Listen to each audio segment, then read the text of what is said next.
Once again, ladies and gentlemen, around the world, you're listening to the Hour of the Time. I'm William Cooper. And I'm Carolyn Nelson. And we're coming to you live somewhere around the mountains known as the White Mountains in the great state of Arizona. Well, the New World Order has been launched. Remember, I told you NAFTA would pass. Sunday, when I was in Atlanta, I informed the crowd there that NAFTA, as it should be pronounced, would be passed. And it was. This isn't just a nail in the coffin, folks. This may be the coffin. Couple that with Clinton's health care bill and the new health care card, closely followed by passage of a law mandating vaccinations for children, a computer database to follow the children all their lives with this vaccination program, and mandatory child abuse charges for any parents who refuse to go along with the program. And that just about will wrap up the New World Order. Now, there's something about NAFTA that you don't know about, folks.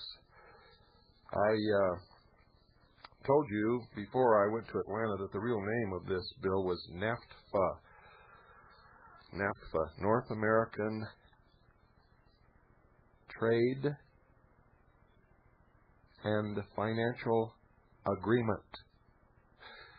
You see, everybody writes me letters and say, why are you pinging on Chuck Carter? Well, in the first place, I never pinged on him. I only answered questions when people specifically asked me about Chuck Carter. He's a socialist. They say, but he did such a good thing for this country. He single-handedly managed to get out 700,000 copies of NAFTA to the people. And, folks, I doubt very seriously whether he got out 700,000 copies, but if that's what he says, we'll go with that. The truth is, every single one of them had the last 26 pages of the agreement missing, and they were missing intentionally, because the last 26 pages of the heart and soul of the bringing together of the one world economic system and a central world bank known as the World Conservation Bank, which I warned you about over a year ago, long ago, as a matter of fact. So, it's a done deal. Anybody who truly and sincerely believes that American small business can compete with Mexican low wages is out of their mind. The trucking industry in this country, folks, is going to suffer tremendously. Tremendously. You see, nobody's talked about the fact that Mexican drivers aren't just going to be bringing goods into this country from Mexico and then turning around with empty trailers and going back.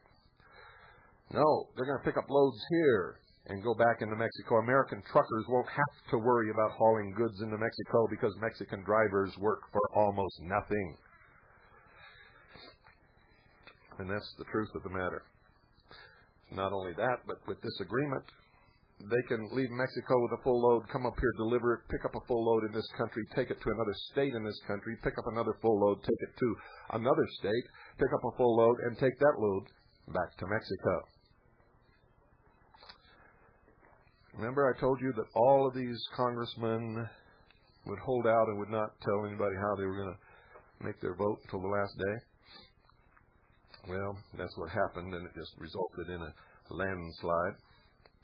You can blame it on anybody you want, folks. Blame it on anybody you want. Blame it on your congressman. Blame it upon Bill Clinton. Blame it upon H. Ross Perot. You can even blame it on me if you want. But the truth is, it is the fault of the American people. That's where the fault lies. That's who will suffer. And one of these days, that's who's going to have to wake up and grow up.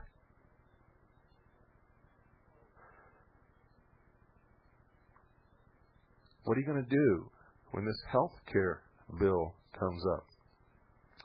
They're talking now that because Clinton pushed so hard to get this NAFTA treaty through, or not treaty actually, it's not even a treaty, it's an agreement. It's an agreement. It takes power away from both the president and Congress. Really puts a nick in the sovereignty of this nation. And I'll tell you this, there's a lot of sheeple out there who listen to the man who's sitting on half his brain. What's his name? Rush? Well, Rush told you many times that he's an entertainer. He's told you many, many, many times that if he thought that changing to the liberal point of view would get him a bigger listening audience and a bigger share of the ratings, that he'd do it like right now. And people still listen to him. He said NAFTA's a good thing.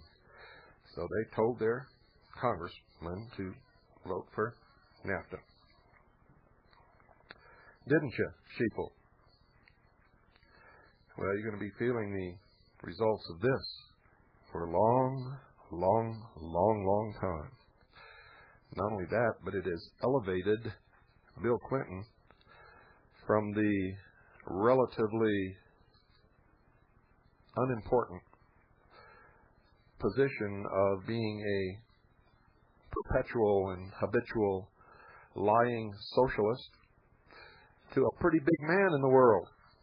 You've pumped him up. You've jacked him up. You put him on top of the pedestal now.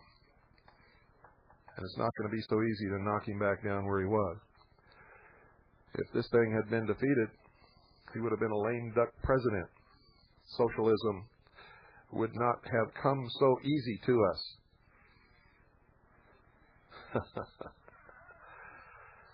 Small business is going to benefit, huh? You guys are going to get jobs?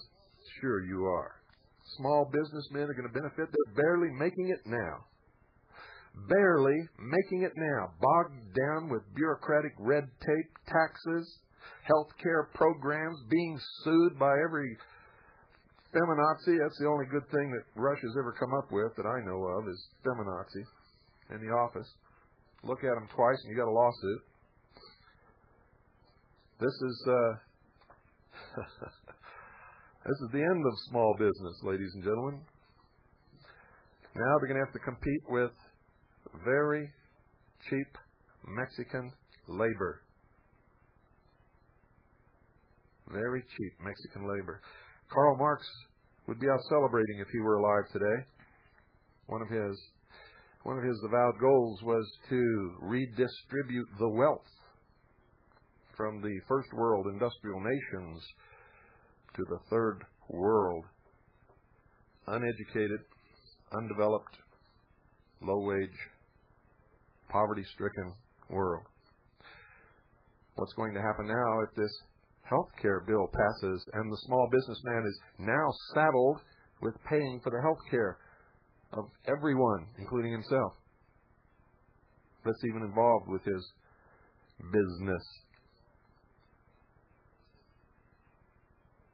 What's he going to do then, sheeple? Small business is history. And if you go back and read Public Law 100-690, you'll see that they've set it up so that slave labor can exist in this country. Large multinational corporations and prisons can contract for prisoners to work for nothing. Small business can't compete with slave labor and with Mexican low wages and with all these taxes and bureaucratic red tape. Whatever happened to responsibility? Why is everybody else in the world responsible for all you sheeple out there? What else are we going to have to do for you? You want me to come over there and tuck you in at night? I'm so sick of socialism, folks, you might get a little angry with me tonight. But that's okay. It's my radio show. I can say whatever I want. And I'm just liable to do it tonight. So, you stay tuned. There,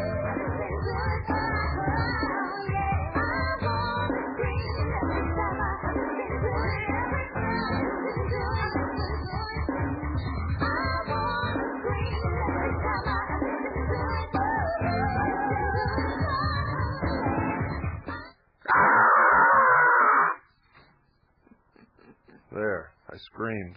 Here comes Sugar Bear. Woke the dog up. He's in here now. Maybe we can get him to barking. Maybe we can wake some of you out there up. Although, I'm beginning to seriously doubt it, folks. Seriously doubt it. And, well, fooey on that.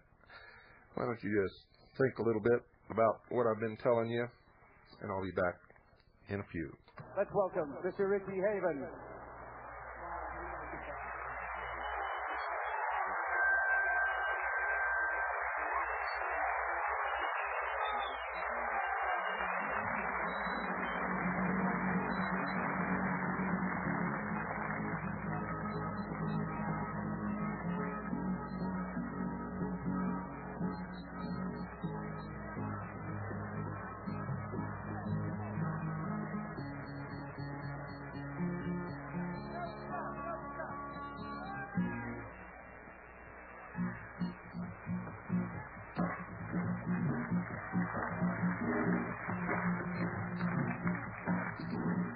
Let me out of here.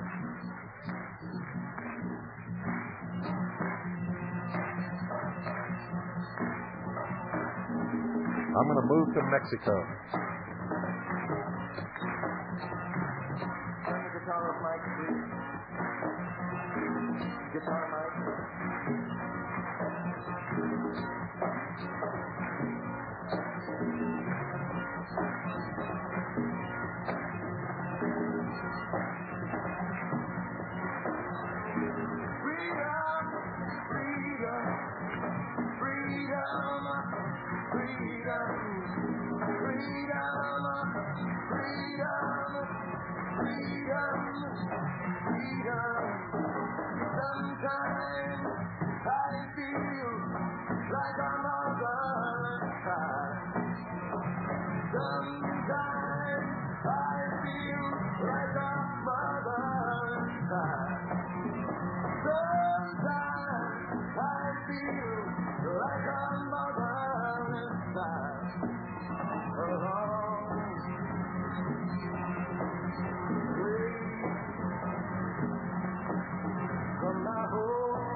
Well, let's see what's going on here.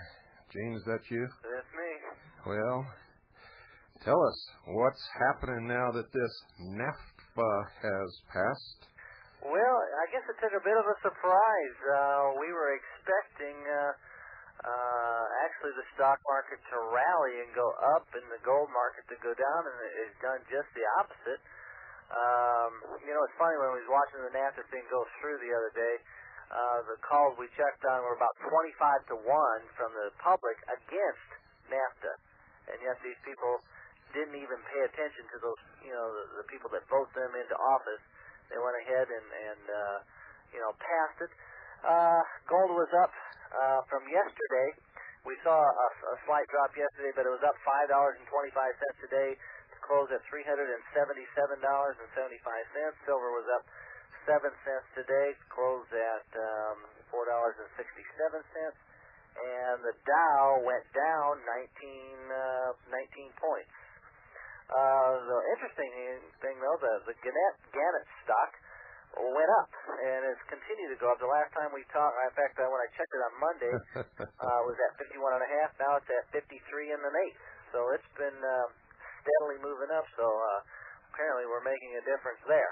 Yeah, not only that, but I talked to some very wealthy people in Atlanta, Georgia, and had some private meetings with some businessmen, and we're really putting pressure on that stock. It's going to go up even more. Anybody who got in when it was down around 50 is really going to make a killing when we're done with this. There was like 300 and some odd thousand shares moved today just in that stock. I mean, it was a phenomenal move.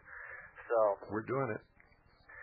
anyhow, but now that we all know that NAFTA is passing, I think that you and I will agree that this is basically one more nail in the coffin as far as the economy and the working people, working class people of this country.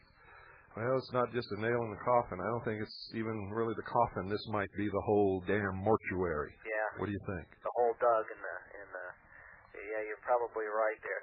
You know, I heard something that interesting, not to change the subject, but you know, sometimes we wonder, is the message getting out? Are people starting to pay attention? And believe it or not, I heard it was on one of the religious stations tonight. A guy by the name of John Hagee, he's got a ministry out of San Antonio, Texas. And believe it or not, he was preaching basically the exact same thing that you've been talking about, the Federal Reserve and how it's a bogus thing and how it's never been audited and how this New World Order and the Trilateral and the CFR and the whole 9 yards. I mean, I guess I was impressed to hear somebody else out there, you know, besides myself and you and a few handful of others, you know, preaching what's going on with this society, what's going on with this economy. Well, I'm glad to hear that, too. Yeah. The numismatic market's still holding very strong, and I do have a special offer for those that have been paying attention. And those of you that bought in at the Morgan silver dollar market, you're doing extremely well. You're up about 25%. And for the first, I got only 13, so for the first 13 people that call in, and I would suggest you call in tonight, my number is 800-289-2646, or if you're calling overseas, it's area code 602-953-6000. Mention that you're from William Cooper and that you listen to Hour of the Time. But I'm going to give you $60, and I'll tell you how I'm going to do it. These coins have gone up to $14.85, and that's what they're currently selling at. And basically, we got all the coins that are available. I picked up 13 of them as I left the office today. I'm going to sell them at 14 1/4 to the first 13 people that call in. This is a coin, and I've explained this to everybody that calls this. Do not fall in love with this. This is strictly to turn around and take the profits and go back in and buy something that's going to be much more useful, like some bullion, some junk bags of silver or just silver rounds, some cheap stuff that you can buy groceries with and, you know, protect your family. But this is something that you can make a whole lot more money than you can in the bank, and it's going to be a whole lot more safer. And what I tell my clients, and I own them myself, expect to move about 50 to 100% in the next 6 to 12 months on this thing. And then we're going to get out, and then we're going to sell it, take a profit, and then go do something useful with the money. But I got 13 of them, and if you want to save $60, leave a message on my answering machine tonight. I'll call you back tomorrow. Do mention, you got to mention that you're from William Cooper, or somebody else will take them up and you won't get the deal. But or we won't even talk to you. Yeah. No, but do have a special for you. I say I have 13 of them. I expect they'll go real quick. So leave a message tonight. And other than that, everything's going good. Great. How's the little one? He's doing great. He's doing great. He's probably, he's got to be 11 pounds by now almost. So he's well, people are starting to look at him and say he's a little pig, but he's I can't tell you how much I'm blessed. They're all little pigs for a while. Yeah. You know, Pooh's already made a snowman this year. Oh, is that right? You got snow up there? Had snow, yeah. Well, we don't have that down here in Phoenix, but I imagine it won't be long. We'll be taking a trip up that way to take the kids skiing, and we'll stop by and see you. All right. Thanks a lot, Gene, for the update. And, okay. And we do have a new newsletter, by the way, that just got printed. So anybody needing a new newsletter, give me a holler. Those that are already clients will be getting one automatically. Anybody else that hasn't gotten the newsletters, hasn't received our material, feel free to call anytime and just leave your name and number or call during the day. But it's 800-289-2646, or like again, overseas, it's area code 602-953-6000. And don't forget to ask for Gene Miller and Gene Miller only. Thank you. We'll see you Monday night. Gene. All righty. Good night. Bye-bye. Okay, folks, that's it. 1-800-289-2646. Call it right now. 1-800-289-2646. Ask for Gene Miller, no one else. If you're outside the continental limits of the United States of America, call 602-953-6000. That's 602-953-6000. 6000. And I should say, if you're outside the continental limits of Region 1 of the New World Order, Canada, the United States, and Mexico. George Washington once said this: government is not reason, it is not eloquence, it is force. Like fire, it is dangerous servant and a fearful master. And Isaiah chapter 10, verses 1 and 2 says this: woe to those who decree unjust statutes and to those who continually record unjust decisions, to deprive the needy of justice and to rob the poor of my people of their rights. And who's doing this? Bet knows.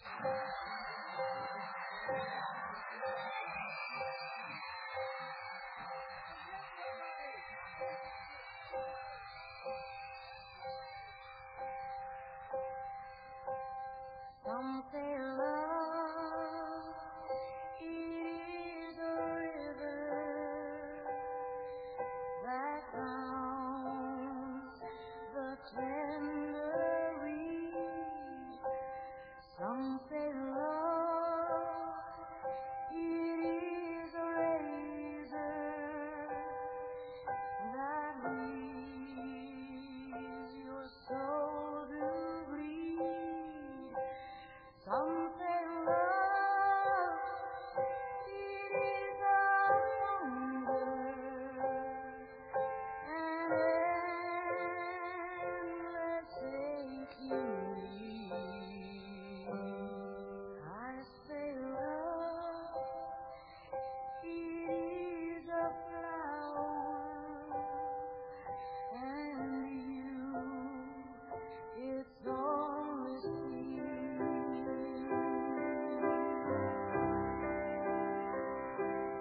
It's a heart afraid of breaking, that learns to dance. It's a dream. And contrary to those who worship at the foot of the stone god that can neither hear nor speak, that song has nothing to do with love. It has to do with death, resurrection, reincarnation. It has to do with the sun setting and rising again in the morning, and the moon returning after 3 days of darkness. It is written in an esoteric language. Good evening. Hello, William Cooper. How you doing? Oh, I don't know. I've been watching it all roll by. Isn't that something? That buffer law, that bubble zone law they're putting forth upon the abortion protesters will soon apply to other areas of life, I'm sure. It already does. That's just the way they're warming up the public to accept it, because that's the heart and soul of S8, which is the... Yeah, I was getting... Yeah, it's the anti-crime bill of 1993. Control Act. I got it here at home. And, you know, it's funny, when the unions were trying to sway the men in our state house, you heard the language from President Clinton saying they are intimidating and terrifying the representatives, the same language almost used in the Crime Control Act. That's right, and the media is already calling anyone who blocks the entrance to a public building or to an abortion clinic a terrorist. International terrorist. That's correct. I learned something else from S8. The Attorney General has executive power to call out Army, Navy, Air Force, or Marines upon these kinds of terrorists. And we honor no extradition treaty on Earth now with S8. Yep, we're in big trouble. This is it. It's here. Oh, another thing that you probably haven't heard of. Somebody was listening to Mr. Slattery at a public meeting, and the issue of health care came up. And he said because of the complications of having cards and losing cards and things like that, they might just have to go to a chip for the health care plan. Yeah. There you are.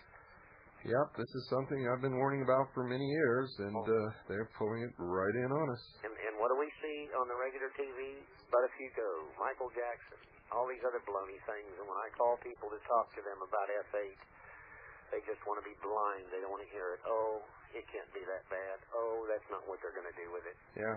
We can see the Israelis dragging off their own poor, afflicting the just for a bribe, selling the children for the needy for a pair of shoes. That's an Amos. Yeah. Over and over, the good book says these things. And there is nothing you can do about it but keep yourselves strong, keep your knowledge, not go with their stupid idolatry, Masonic, Luciferian baloney. You just about covered it in that sentence, didn't you? And, look up, for your redemption draws nigh, and I'm not talking about floating, Well, I disagree with you on one thing. I know you're ready. There are a lot of things that we can do. The only thing necessary for evil to triumph is for good men to do nothing. Edmund Burke said that. No, I don't know if there's a lot of good men left. Well, I'm starting to wonder about that myself. I can go to just about any city and find 2 or 3 real good men and about an equal number of real good women, and they're usually married to the good men or vice versa. And the rest of them don't want to hear it, don't want to know about it. Prophesy to me smooth and lying deceits. That's what they want to hear. They want to hear fairy tales.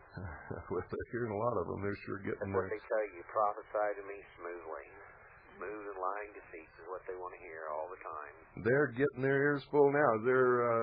Is there a main point you wanted to bring out? I don't know. It just seems the last few days everything's come so hard and so fast. It just seems like a flood all of a sudden, doesn't it? Well, yeah, it's going to be from here on in.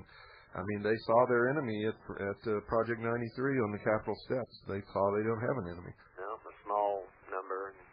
I know a lot of people out here are where I'm at are pretty fed up, but I think they just don't know what to do. They feel trapped.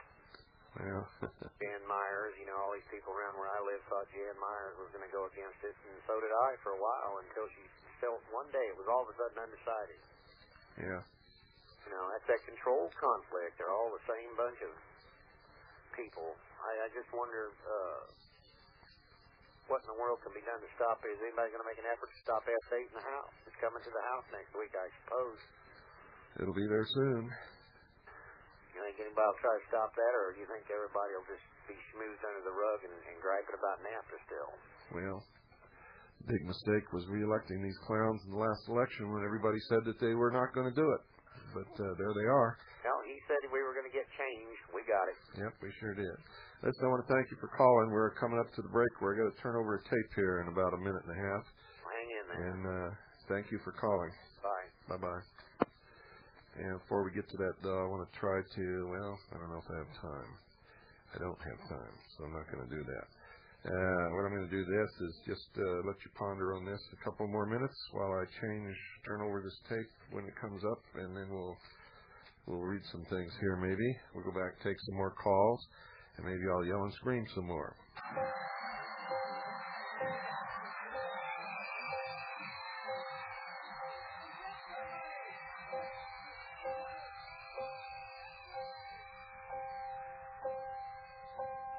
Some say love, it is a river that drowns the tender reed. Some say love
In Europe, ladies and gentlemen, they're not as stupid as we are over here.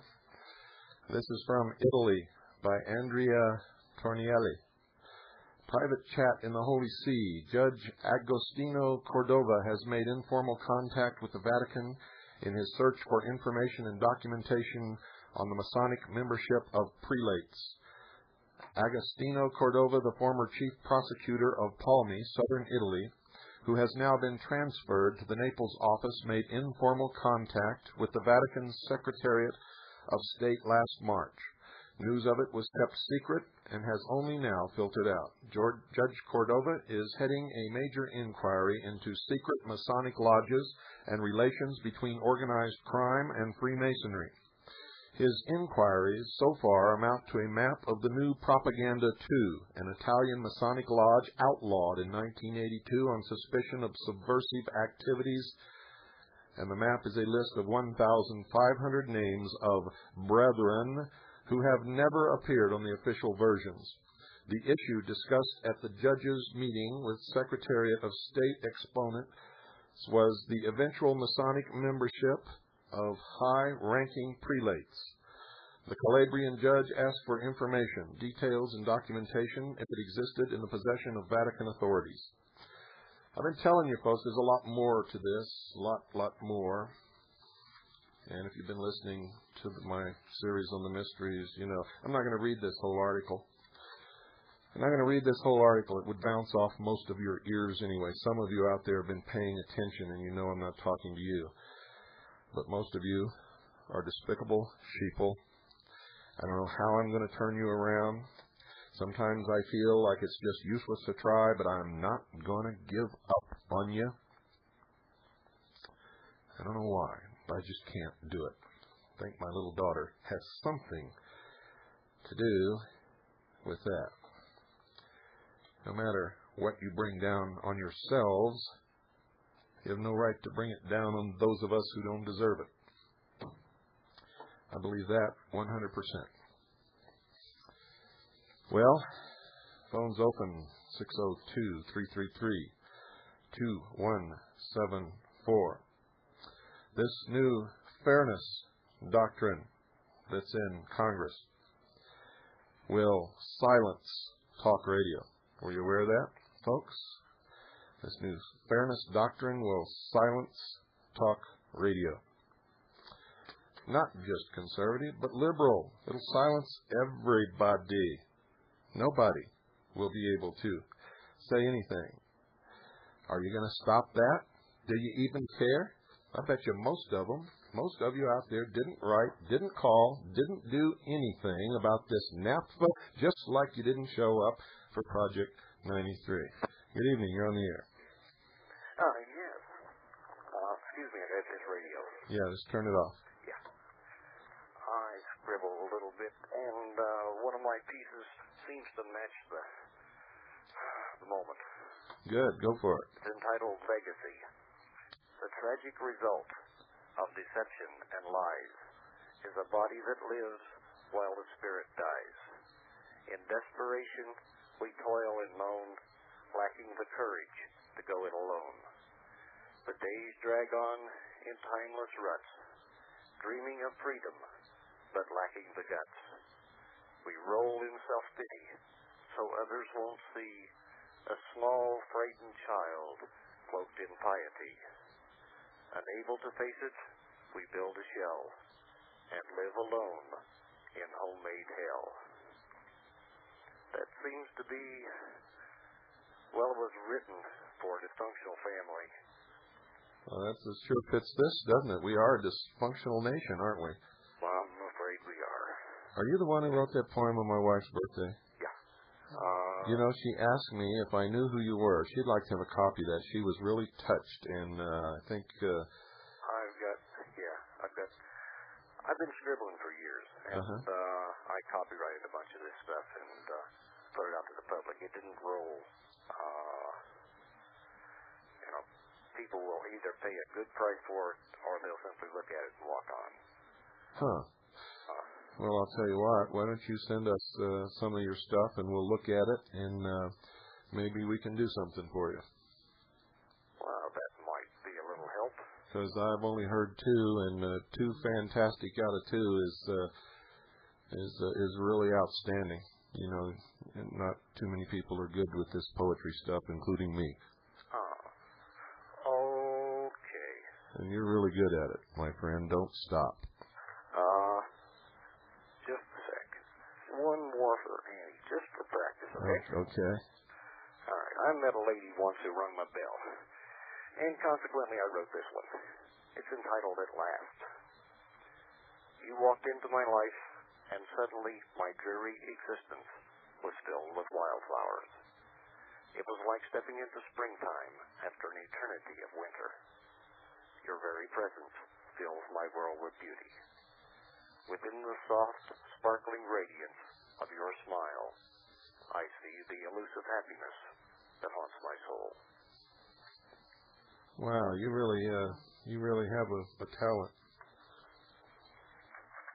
Well, You be sure to mail those to Annie and Bill Cooper.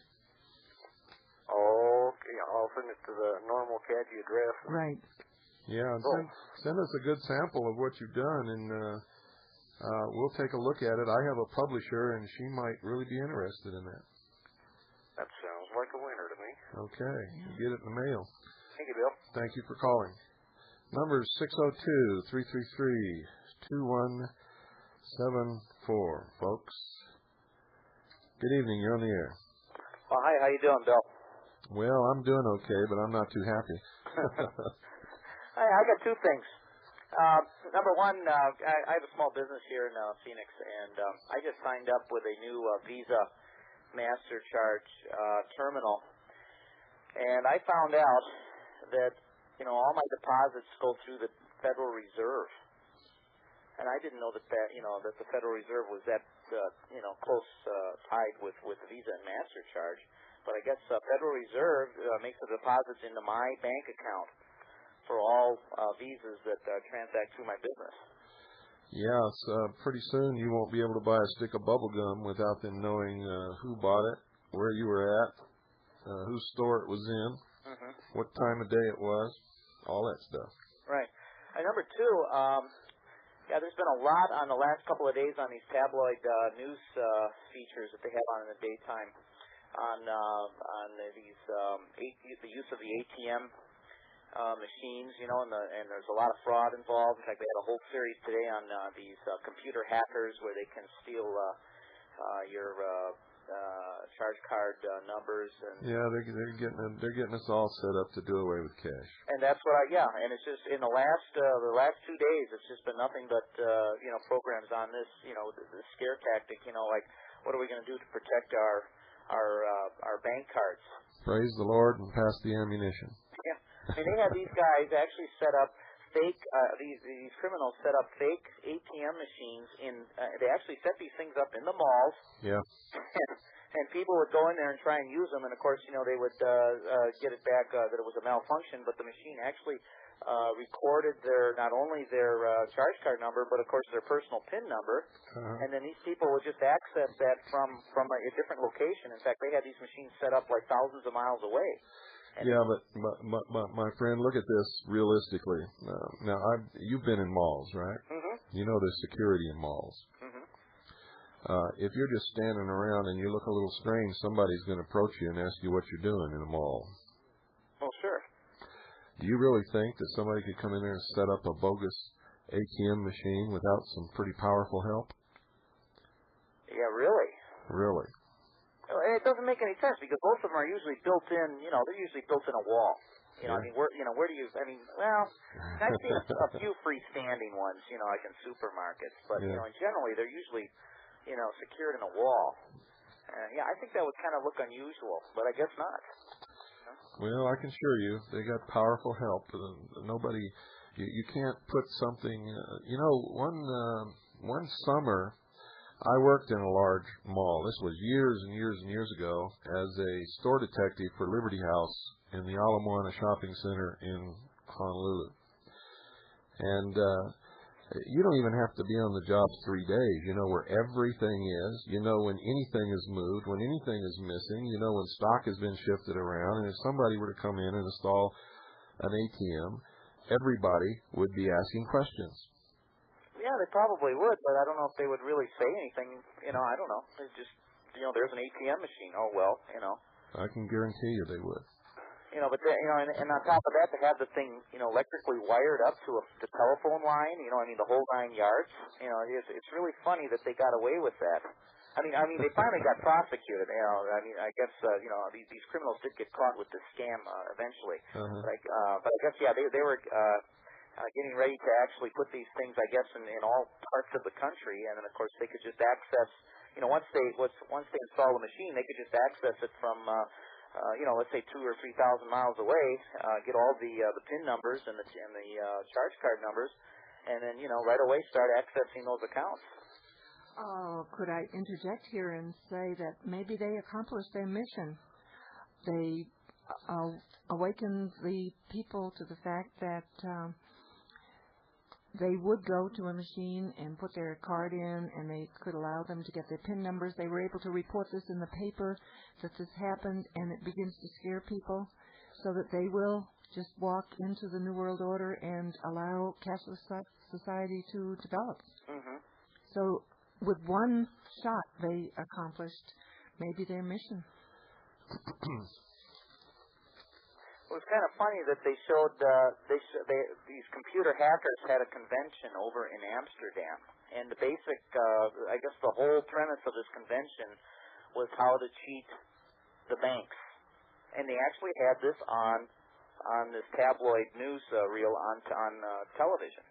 Well, in the first place, in all fairness to hackers, hackers are just merely people who really understand computers. I mean, they eat, drink, and sleep computers. They like challenges. They look around and do things just to see if they can do it. I don't know any hackers who stole anything from anybody. Well, this was a convention of, I guess, these people. Well, you got to use your head. Somebody is planting these stories in the newspaper. Mm-hmm. 5,000 thieves don't get together and tell the news that they're holding this convention to figure out how to steal from banks. I mean, nobody does that. That doesn't even make any sense. That doesn't make any sense, yeah. So what I'm trying to tell you is these things are being engineered from way on high to create in the minds of the public the feeling and the thought and the fear of money, and that money system doesn't work, and we need something else, and that something else is going to be presented to us. Well, that's exactly what just in the last couple of days, the light bulbs, turned on right away. Right. Listen to this. Didn't Bill Cooper just say something about the health care cards might get lost, and so we'd better go right to the chip implant? Mm-hmm, mm-hmm. Same type of thing. Sure. Yeah, like I say, it's interesting. It really is. And like I say, the light bulbs went on when I saw these tabloids, and it's kind of funny that they were, in the last 2 days, day after day. So I don't know if it's going to continue, but it looks like we are being set up. So. Well, it'll continue, and it's going to escalate, and things are going to get wilder and wilder yet. You have not begun to be amazed. I can guarantee you, as they escalate. The formation of this New World Order, you're going to see crazy things like you never dreamed of. And another quick thing too. Now in Phoenix, the governor is calling out a police force, a posse, to protect the shoppers at all the malls because of these carjackings that are going on here. And that's another thing that I kind of quit too. Sure. They're going to have not only police patrol the parking lots, but in the malls. Getting people used to troops standing on the streets. Troops have been occupying Puerto Rico for quite some time now. That was the test grounds. The mayor of Washington, D.C. has called for troops to function as law enforcement people in Washington, D.C. There's another city, I forgot the name of it, that's calling for troops also. You're going to see this happening everywhere, and they're going to get the people used to having an occupation army on the street corners. Mm-hmm. And everybody thinks I'm crazy. They've been telling me I'm crazy for years, but everything I've ever said, except Manuel Noriega not getting convicted and going to jail, has come true. I'm the only one in the world who has been consistently right every time, all the time. And I don't know what to say. People better start listening. Didn't Clinton's anti-crime bill call for $3-something billion for more police in the streets? I guess was it 5,000 or 500,000? I don't. It was some huge figure. It's like 50,000. Okay. 50 or 100,000. 100,000, I think. So, and these will be paid for with federal money. Any police department that accepts federal money for its department automatically becomes an agency of the federal government and is no longer a local police force.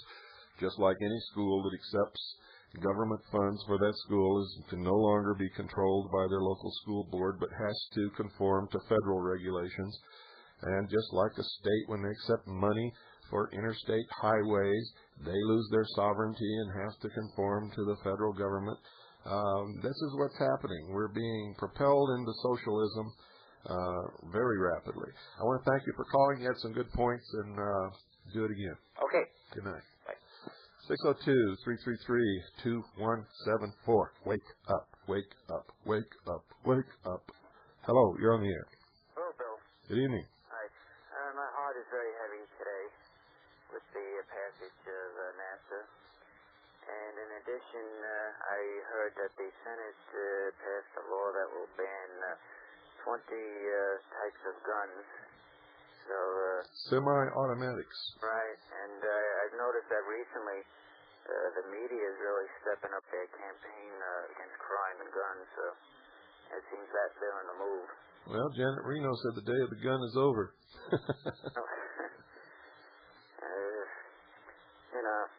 Like you mentioned, the American people basically the ones to blame, and I don't think they're ever going to wake up truthfully. Well, you may be right. I'll tell you this, whatever happens, they have no right to cry. Anybody that cries, I will laugh in their face. I will just roll on the ground with laughter. It'll be kind of a sad laughter, but nevertheless, I'm going to laugh at them. All right, that's, I just want to get that off my chest. Thank you for calling. Okay, bye. 602-333-2174. Good evening. You're on the air. Yes, Mr. Cooper, welcome back. Welcome to the New World Order. Thank you. Am I the first one who's officially welcomed you to the New World Order? I can say that is true. Good. Maybe you don't want to step into the New World Order and don't want to be welcomed. Come into my parlor, said the spider to the fly. And as they say, now is the time. That's right. Well, you know the code words. Oh, yeah. I heard it from the Pope myself. All right. I was wondering, there was a episode of Outer Limits, the title of which was Architects of Fear. Uh-huh. Do you recall that episode? No, I don't, as a matter of fact. You might find it interesting. I hate to give it away, but what it was about was certain men in the United Nations got together and thought, what could we do to bring the world together, to make it more peaceful? What they did was they drew straws, chose one of their group, and he was chosen to have an operation to alter his appearance to look like an alien. Of course. Of course. And he was launched into orbit. The plan was to have him land in the middle of the United Nations goings-on. Well, I firmly believe that something like that is going to happen in the not-too-distant future. And I'm wondering, whoever wrote for those episodes, I wonder what they really had insight on. Well, you might want to ask H.G. Wells, Orson Welles. You might want to ask Oliver Stone. You might want to ask Stanton Friedman and Bud Hopkins and what's his name, Donald Francis Ecker III. Any of these people. On an aside, I hope you don't take any offense in me. The reason I'm asking this next question, but it is the publishing company for your book, called The Pale Horse. Yeah. Is the same as Tex Mars's? No. Which was that Light Technologies? Light Technology is my publishing company. They have nothing to do with Tex Mars. Okay. Can you tell me, I'm just curious, there's a little symbol on there. I have no idea.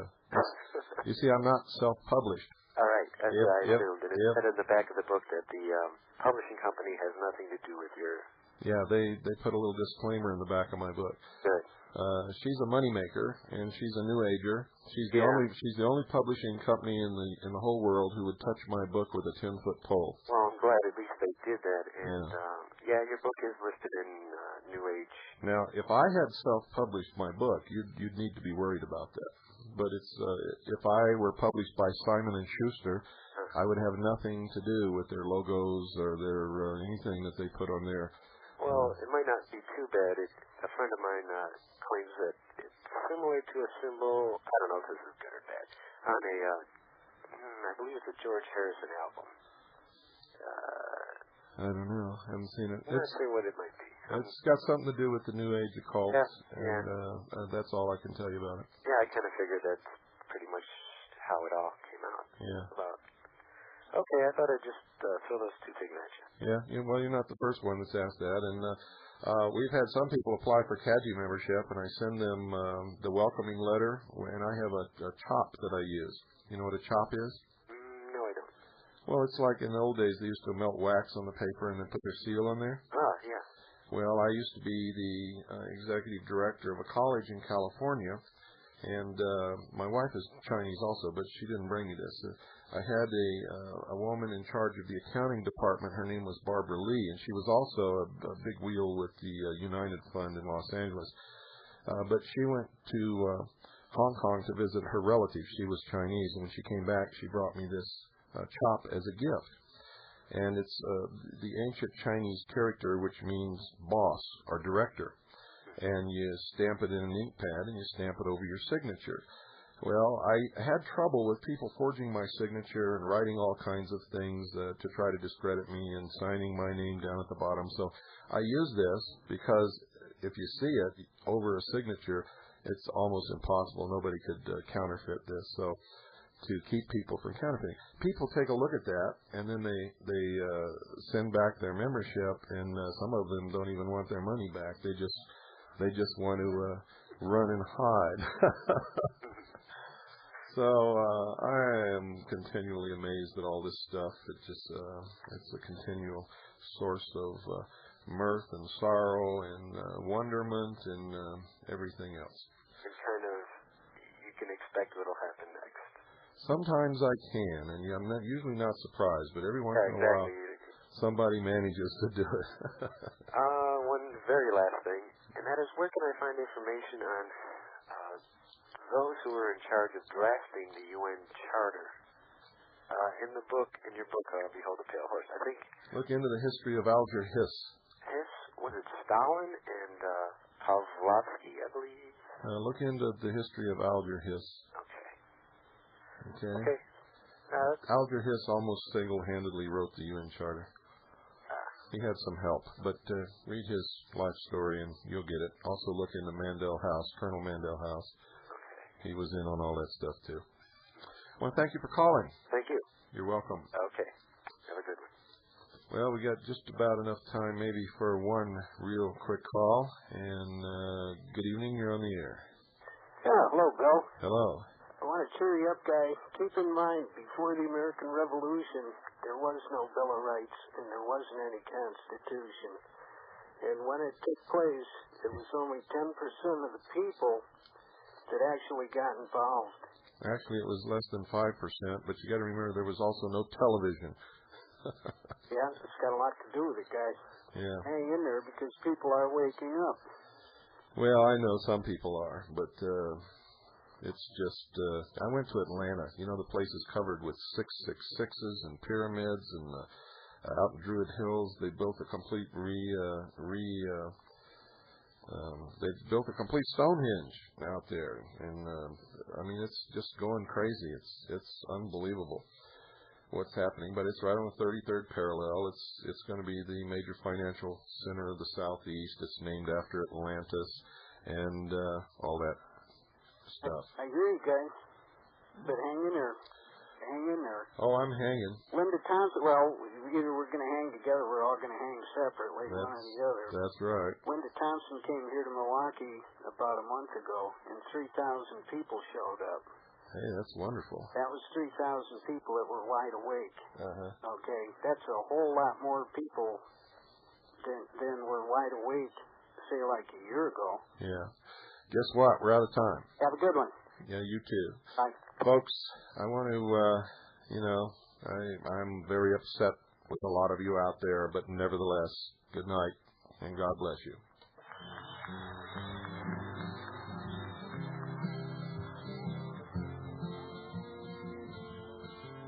I've been waiting my time just to talk to you. You've been looking all down at the mouth and down at your shoes. Well, baby, I come to give you the news. I'll paint rainbows all over your blues. I heard you've been spending a lot of your time up in your room. And at night you've been watching the dark side of the moon.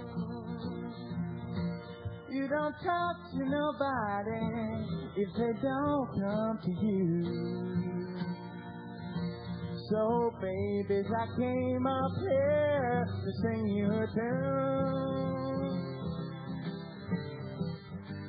I give up is all you've really got to say. 'Cause it's time to find our lifestyle, 'cause that really weren't the way. Let's go for a bounce on my trampoline. I can show you the prettiest mountain that you've ever seen. You better run to your closet and fish out your blue suede shoes. I'll paint rain.